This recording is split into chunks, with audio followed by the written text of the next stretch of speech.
Before we actually create content, we want to talk about how WordPress arranges content. So there's basically two main ways to create and publish content. You can either create it as a post or you can create it as a page. So the difference is posts have categories or can have categories assigned to them, and posts are treated as part of the blog role. So if you use your blog role as the main page or the home page on your website, for example, then any new post that you create, and also depending on the other settings as far as like how many posts to show in the blog role and how much information to show from each post and so forth, depending on all of those settings, when somebody comes to your homepage, so for example, if we had this set up that way at truebluemarketview.com, then when people came to our homepage at truebluemarketview.com, instead of seeing this picture, they would instead see whatever post was most recently posted, or the last most recent 3 posts, or the last most recent 5 posts, or whatever the site is configured to display. Currently, TrueBlue Market View only has pages. It doesn't have any posts, and we're going to be working with pages in this tutorial. But before we get to that, just a little bit more on posts, and more specifically post categories. So what post categories can be useful for would be with your menus, for example. So if you have posts on the subject of how to podcast, and then you have posts on the subject of how to publish books, and then you have posts on the subject of traffic generation ideas, or a monthly or quarterly traffic report, you could create those as posts, and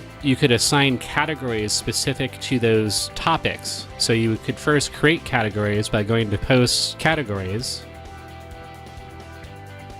and then you could actually create a category. So you could create a category and name it podcast or podcasting as one example, or you could create a post and name it 2017 tournament tour, or whatever might be appropriate to your site. That way, when you actually create a post, if we go to here to posts, add new,